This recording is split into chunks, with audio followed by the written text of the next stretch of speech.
Good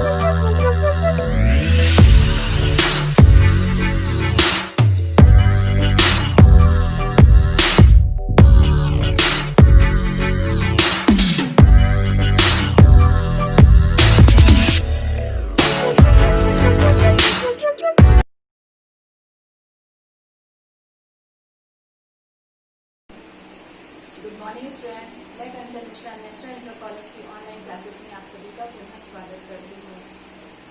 पिछले video में हम सभी लोगों ने काव्य सौंदर्य के तत्व के अंतर्गत अलंकार जाने थे और मैं उम्मीद करती हूँ आप सभी को समझ में आए होंगे।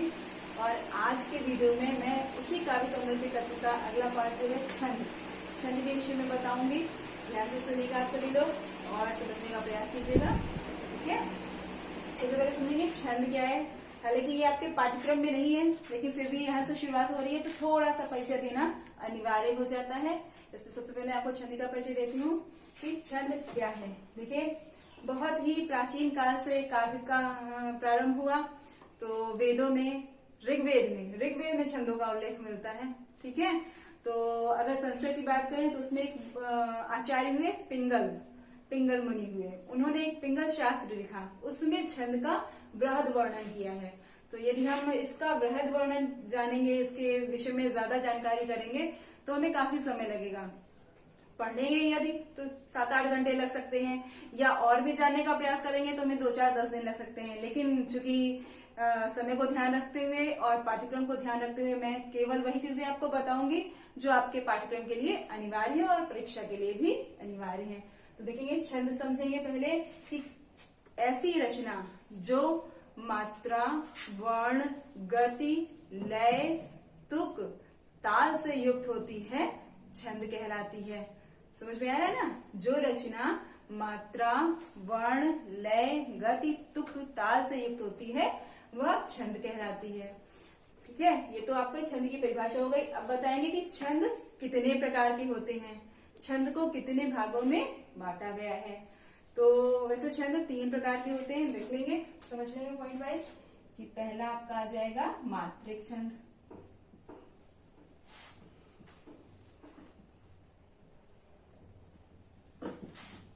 दूसरा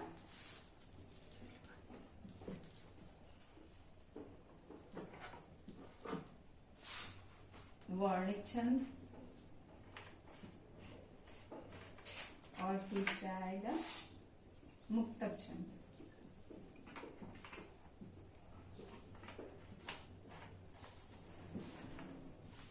देखेंगे, मात्रिक छंद, वर्णिक छंद और मुक्तक छंद। पहले इनके बारे में थोड़ा थोड़ा समझ लेंगे। हालांकि ये इनसे संबंधित कोई प्रश्न आपके उसमें नहीं आएगा। मात्रिक छंद के अंतर्गत जो आते हैं वो पाठ्यक्रम में है, उनके बारे में अभी आगे बताऊंगी। लेकिन फिर भी समझना अनिवार्य है। कोई आपसे पूछ ले तो आप बता तो सके कि आपने पढ़ा है तो क्या चीज है ये मात्रिक छंद। जैसा कि नाम से स्पष्ट हो रहा है, मात्रिक यानी मात्रा। छंद में क्या है, इस छंद में क्या है, जहां मात्राओं की गणना की जाए। अर्थात जिस छंद में, जिस काव्य की पंक्ति में मात्राओं की गणना की जाए या जो छंद मात्राओं की गणना पर आधारित हो वह मात्रिक छंद कहलाता है। और वर्णिक छंद, वर्ण सुने, वर्ण का मतलब अक्षर है ना, वर्णमाला, काखा गाघा। ठीक है, तो वर्णिक छंद में क्या है, वर्णों की गणना की जाती। अब वर्ण और मात्रा में अंतर क्या है? अगर आपने वर्णमाला शुरुआत में पढ़ी होगी तो आपको याद होगा स्वर और व्यंजन, 2 चीजें होती हैं, स्वर और व्यंजन। मात्राएं किससे बनती हैं? स्वर से बनती हैं। और वर्ण व्यंजन कहलाते हैं, है ना। मात्राएं क्या है? छोटा आ, बड़ा, छोटी, बड़ी, छोटा ऊ, बड़ा ऊ, री, ए, ओ, औ, अंग और आह। ये क्या है? मात्राएं हैं इनकी, ये सब स्वर हैं। और दूसरा है वर्णिक यानी वर्ण, का, खा, गा, घा। ठीक है, ये हमारे वर्ण। और मुक्तक छंद ऐसा होता है जो ना वर्णों में उसकी गणना की जाती है और ना ही मात्राओं में उसकी गणना की जाती है। वो मुक्त होता है, उसमें वर्णों का भी प्रयोग कर सकते हैं, मात्राओं का भी प्रयोग कर सकते हैं। जैसे कि मीराबाई ने जो काव्य लिखा, संत रैदास ने जो काव्य लिखा, नानक जी ने जो काव्य लिखा, वो सब क्या था? मुक्तक छंद पर आधारित था। अब आप समझेंगे, पहला आपका है ये जो आपके पाठ्यक्रम का है, कक्षा 9 के बच्चे ध्यान देंगे। सबसे पहले मात्रिक छंद। मात्रिक छंद के अंतर्गत आएगा आपका, मात्रिक छंद को 3 भागों में बांटा गया है। पहला है सममात्रिक।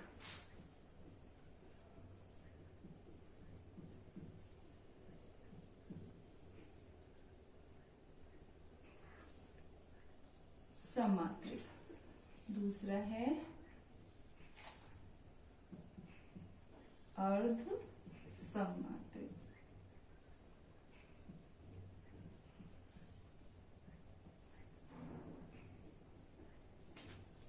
तीसरा है विषम मात्रिक।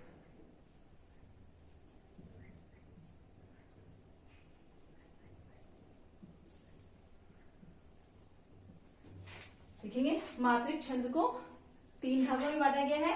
पहला है सममात्रिक, दूसरा है अर्ध सममात्रिक और तीसरा विषम मात्रिक। ठीक है, तो आप समझेंगे कि सममात्रिक में कौन कौन से छंद आते हैं और इसके अंतर्गत जो आएगा वो आपके पाठ्यक्रम में होगा।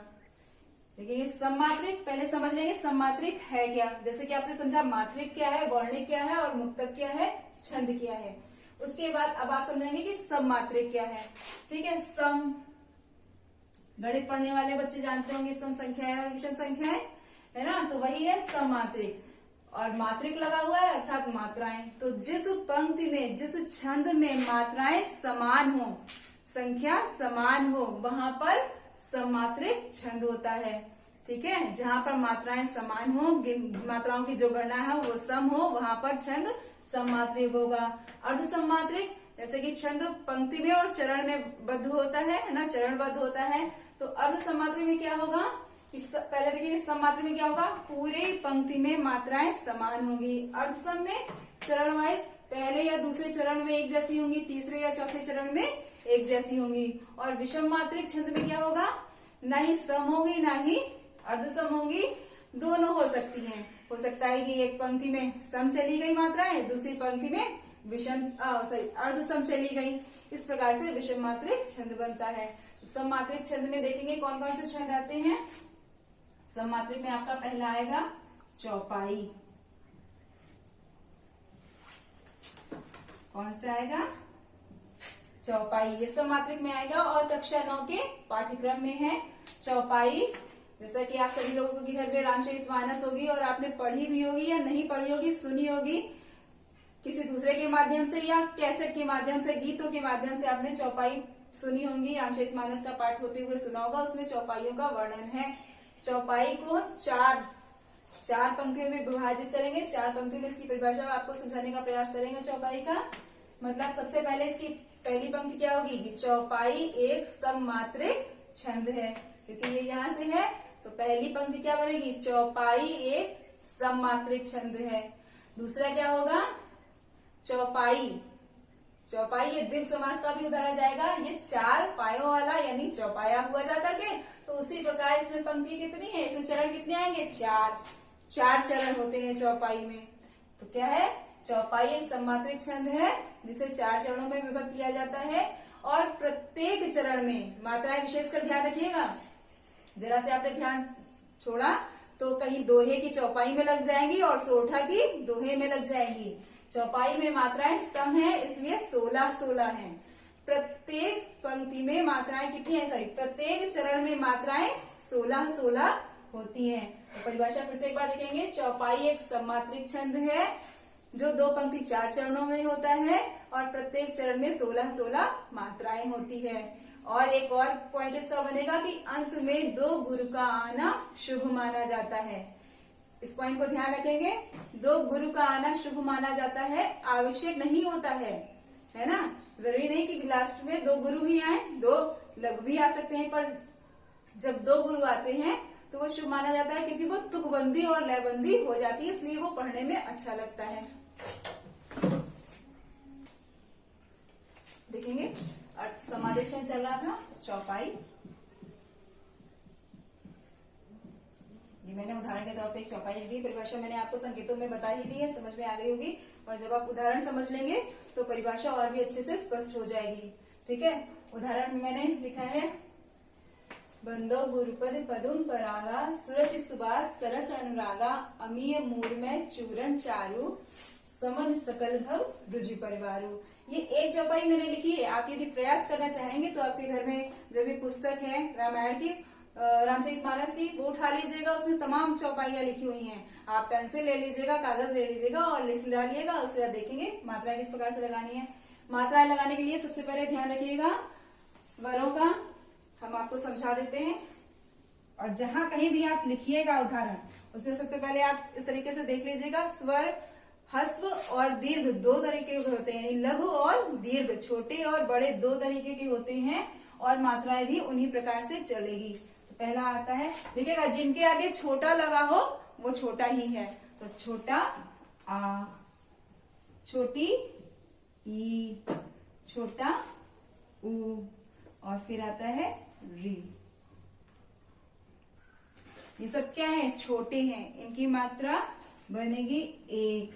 ठीक है, छोटा आ, छोटी ई, छोटा ऊ, री, ये सब लघु हैं, लघु स्वर हैं। इनके उच्चारण में समय कम लगता है, श्वास कम लगती है, इसलिए ये लघु कहलाते हैं। और फिर आता है दीर्घ में, तो बड़ा आ, बड़ी ई, बड़ा ऊ, ए,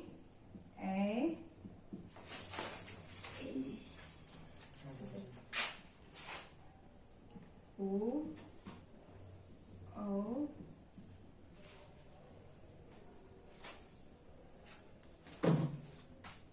रुक जाइए मैम थोड़ा।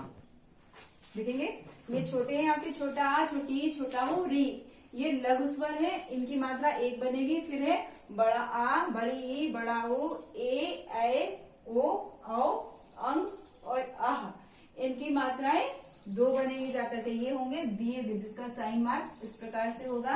अब हम लोग मात्राएं लगाना प्रारंभ करेंगे, ध्यान से देखिएगा। अब आपको समझ में आ गया होगा। देखेंगे इसमें कोई भी दीर्घ की मात्रा नहीं होगी, वहां पर एक होगा, और इसमें होगी वहां पर दो होंगे। छोटा और बड़ा ऊ का ध्यान रखिएगा। पहला है बंदऊ, ठीक है, क्या है? अंग की मात्रा है, ठीक है। और हाँ, अंग क्यों ये दीर्घ में है, अब इसके बारे में भी हम आपको बता देंगे। पहले मात्राएं लगा लेते हैं, उसके बाद अंग और आह के बारे में बता देंगे कि ये दीर्घ में क्यों आते हैं। ठीक है, क्या है? बंदहु, दो, फिर एक, तो छोटा ऊ है तो एक होगी। और गुरु उच्चारण करके देखेंगे, रा में बड़े ऊ की मात्रा है, फिर एक है, एक कोई मात्रा नहीं, इसमें भी कोई मात्रा नहीं, इसमें छोटे ऊ की है, यहाँ भी कोई मात्रा नहीं है, यहाँ छोटा आग रहेगा यहाँ। अब देखेंगे यहाँ क्या कहता, हमारे चौपाई की परिभाषा क्या कहती है कि अंत में दो लघु का, सॉरी दो दीर्घ का आना, दो गुरु का आना शुभ माना जाता है। तो गुरु क्या है? बड़े आ की मात्रा, गुरु यानी बड़ा।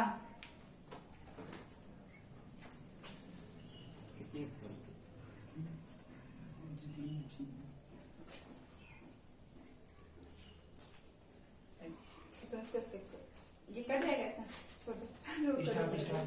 अरे मैं देखिए मैंने चौपाई का उदाहरण लिखा हुआ है, मात्राओं के द्वारा आपको मैं समझाऊंगी। मात्राएं समझने से पहले आप लोग समझ लेंगे छोटी और बड़ी मात्राएं होती क्या है, अर्थात लघु और दीर्घ है क्या, जिसमें एक ही मात्रा हो जिसकी, ठीक है, जिसकी मात्रा एक हो वह लघु है। जैसे कि छोटा आ, छोटी ई, छोटा ऊ, री, ये स्वर क्या है? लघु में आएंगे, इनकी मात्रा एक में गिरी जाएगी। और बड़ा, बड़ी, बड़ा ऊ, ए, ओ, अंग और आह, ये दीर्घ में आएंगे, इनकी मात्राएं दो होंगी। प्रत्येक व्यंजन में स्वर लगा होता है, ये वाला, बिना स्वर के व्यंजन का उच्चारण नहीं हो सकता है। देखिए आप उच्चारण कीजिएगा, का, अंत में क्या सुनाई पड़ा? आ, खा, आ सुनाई पड़ रहा है। तो प्रत्येक व्यंजन में छोटे आ का उच्चारण होता है, इसलिए जितना भी व्यंजन है वो सब लघु में है। और यदि उसके साथ ये स्वर मिल जाए तो वह दीर्घ हो जाता है, अर्थात इन स्वरों की मात्राएं लग जाती हैं तो वह दीर्घ बन जाता है। अब आप देखेंगे उदाहरण मैंने मात्राएं लगाई हुई है, मैं आपको समझा दूं, वहां से समझाने के बाद अब आपको समझ में आ जाएगा कि कहाँ पर एक लगनी, कहाँ पर दो लगनी। देखेंगे, बंदो गुरुपद पदुम परागा, सुरचि सुबास सरस अनुरागा, अमीय मूल में चूरन चारु, समन सकल भव रुचि परिवारु। देखेंगे मात्राएं, जहाँ पर छोटा है वहां पर एक है, जहाँ पर दीर्घ मात्रा आ गई है, बड़े आ की है, वहां पर दो है। अंत में जैसा कि आपको बताया गया था कि 2 गुरु का आना शुभ माना जाता है, उसी प्रकार से अंत में क्या है 2 गुरु हर जगह आए हैं। ऐसा होने से तुकबंदी लयबंदी अच्छी होती है, ताल अच्छी हो जाती है, इसलिए इसको शुभ बताया गया है। ठीक है, तो इसी प्रकार से आप मात्राएं लगाने का प्रयास कीजिएगा और आपको मात्राएं लगानी आ जाएंगी। यदि आपको ना समझ में आए तो आप मुझे बताइएगा, मैं पुनः आपको समझाऊंगी।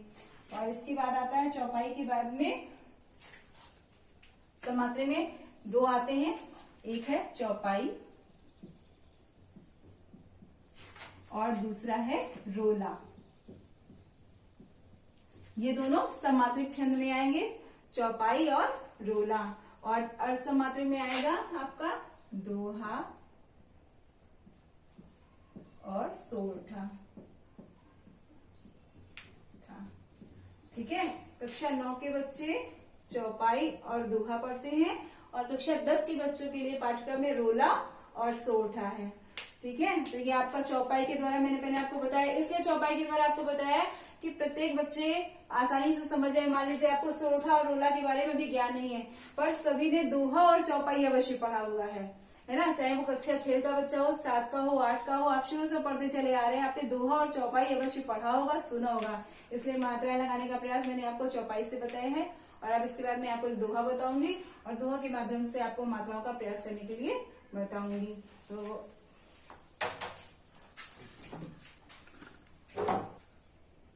देखेंगे आपने समात्रिक में मैंने आपको चौपाई बताई, चौपाई में मात्राएं लगाना बताया। चौपाई समात्रिक छंद था जिसमें मात्राएं बराबर आ रही थी, अर्थात 16, 16, 16 और 16 करके आपकी मात्राएं आ रही थी। और अब आप अर्ध समात्रिक से दोहा समझ रहे हैं। अर्ध समात्रिक छंद में दोहा, तो दोहा की परिभाषा सबसे पहले समझ लेंगे कि दोहा है क्या। दोहा एक, सबसे पहला पॉइंट क्या बनेगा, दोहा एक अर्ध समात्रिक छंद है। ठीक है, दोहा एक अर्ध समात्रिक छंद है जिसमें 1, 2, 3 और 4 चरण होते हैं, है ना। तो पहली पंक्ति क्या हो जाती है, दोहा एक अर्ध समात्रिक छंद है और इसमें 4 चरण होते हैं, 4 चरण और 2 पंक्ति होते हैं। पहले और तीसरे चरण में मात्राएं कितनी होंगी, 13 13। ठीक है, पहले और तीसरे चरण में मात्राएं 13 13 और दूसरे और चौथे चरण में मात्राएं 11 11। अब यहीं पर आप सोरठा भी समझ लेंगे, क्योंकि दोहे का उल्टा ही सोरठा होता है। लिख मत दीजिएगा दोहा उल्टा कर करके, सोरठा लिखा होता है किताब में, आपको उदाहरण के तौर पर मिलेगा। केवल आप समझ लीजिए कि दोहा क्या कहता है कि पहले और तीसरे चरण में मात्राएं 13 13 और दूसरे और चौथे चरण में मात्राएं 11 11। और सोरठा क्या कहता है कि पहले, यानी सोरठे में क्या बनेगा, जो दोहे का दूसरा चरण है वो सोरठे का पहला बने जाकर। तो सोरठे में क्या होगा कि पहले और तीसरे चरण में मात्राएं 11 11, दूसरे और चौथे चरण में मात्राएं 13 13 होंगी। अब मात्राएं लगाएंगे, देखेंगे किस प्रकार से मात्राएं लगेंगी। जैसे कि हमने आपको बताया कि लघु है ना, छोटा आ, छोटी, छोटा ओ और री को ध्यान में रखते हुए, तो देखेंगे रा में कोई मात्रा नहीं है तो मात्रा रहेगी 1, और हा में छोटी ई की मात्रा लगी है तो मात्रा छोटी ई की है इसलिए 1। मा में कोई मात्रा नहीं है, केवल व्यंजन है, वर्ण है तो 1 मात्रा। ना में भी उसी प्रकार से रहेगा। पा नी, पा में बड़े आ की मात्रा तो क्या हो जाएगा, स्वर दीर्घ हो जाएगा, तो पा में मात्राएं हो जाएंगी 2। ना में बड़ी की मात्रा है, दीर्घ हो जाएगा इसलिए मात्राएं होंगी 2। रा में बड़े की मात्रा है तो ये भी दीर्घ हो जाएगा। खा में फिर छोटे की मात्रा आ जाएगी तो ये लघु हो जाएगा, और ए दीर्घ में है ही तो इसमें 2 हो जाएंगे। ठीक है, इसी प्रकार से देखेंगे अगली पंक्ति में लगाएंगे 1 1 2 2 1 1 और सा में बड़े की मात्रा है 2 और 1। समझ लेंगे, देखिए मात्रा गिनेंगे 2 2 4 6 2 8 2 10 2 12 और 13। तो दोहे का उदाहरण क्या कहता है, पहली पंक्ति में 13 मात्राएं और दूसरी पंक्ति गिनेंगे 2 4 6 8 10 और 11। दूसरी पंक्ति में मात्राएं 11। तो पहले में कितनी आई, 13 आई और दूसरे में 11 आई। फिर आ गया तीसरे में देखेंगे बड़े आई की मात्रा से 2, बड़े ई की मात्रा से 2, गा में कुछ नहीं है, ए, फिर दीर्घ आ गया, न में एक, बड़ा ऊ, और बा में एक, र में दो। 2 4 6 8 10 2 12 और 1 13। तो तीसरे चरण में भी मात्राएं कितनी आई? 13। चौथा चरण देखेंगे, ऊ की मात्रा है, बड़ी ई की है, बड़े आ की है, छोटे ऊ की है, व्यंजन है। चा में बड़े ऊ की है और ना। गिनेंगे 2 4 6 8 2 10 और 1 11। ये आपकी मात्रा लग गई दोहे में। फिर तो समझिएगा, पहला और तीसरा चरण मात्राएं 13 13, दूसरा और चौथा चरण मात्राएं 11 11। समझ में आ रहा है ना? और दोहा क्या कहे, सॉरी सोठा क्या कहेगा कि जो यहाँ पे दूसरा है वही वहां पर पहला हो जाएगा। अब सोठे का उदाहरण सुनेंगे कि जे सुमिरत सिद्ध। देखेंगे आज के वीडियो में आपने छंद समझा और छंद के प्रकार समझे, जिसमें मैंने आपको चौपाई और दोहा समझाया है।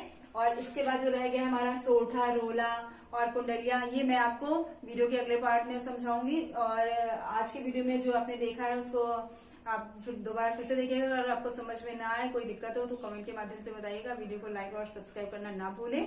धन्यवाद।